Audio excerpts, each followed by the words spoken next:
ഞാൻ അരമണിക്കൂർ നടക്കാൻ ഇറങ്ങിയതായിരുന്നു, പക്ഷേ എനിക്ക് കഴിഞ്ഞില്ല. 10 മിനിറ്റ് ആയപ്പോഴേക്കും ഞാൻ തളർന്നു. എന്തെങ്കിലും ഇംഗ്ലീഷിൽ പറയാ? കുറച്ച് ലോങ് സെന്റൻസ് ആണെങ്കിലും നമുക്ക് സിമ്പിൾ ആയിട്ട് പറയാല്ലേ. ഞാൻ അരമണിക്കൂർ നടക്കാൻ ഇറങ്ങിയതായിരുന്നു, അല്ലെ? കഴിഞ്ഞു പോയൊരു കാര്യമാണ്. So I went out to work for half an hour. I went out to work for half an hour.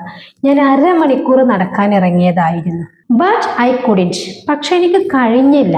I got tired within 10 minutes. I got tired within 10 minutes. 10 minute ആയപ്പോഴേക്കും എന്ന് പറയുമ്പോൾ 10 മിനിറ്റിനുള്ളിൽ ഞാൻ തളർന്നു എന്നാണ് പറയുന്നത്. അപ്പൊ ഈ സെന്റൻസ് എങ്ങനെയാ പറയാ?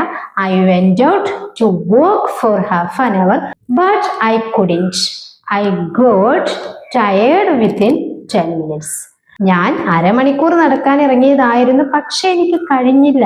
10 മിനിറ്റ് ആയപ്പോഴേക്കും ഞാൻ തളർന്നു. ഓക്കെ, എന്നാൽ ഇത് നമുക്ക് പ്രസന്റിൽ ഇങ്ങനെ പറയുകയാണെങ്കിലോ, ഞാൻ അരമണിക്കൂർ നടക്കാൻ പോവുകയാണ് എന്നിങ്ങനെ പറയും എന്നുള്ളത് നിങ്ങൾ താഴെ കമന്റ് ചെയ്യാം കേട്ടോ.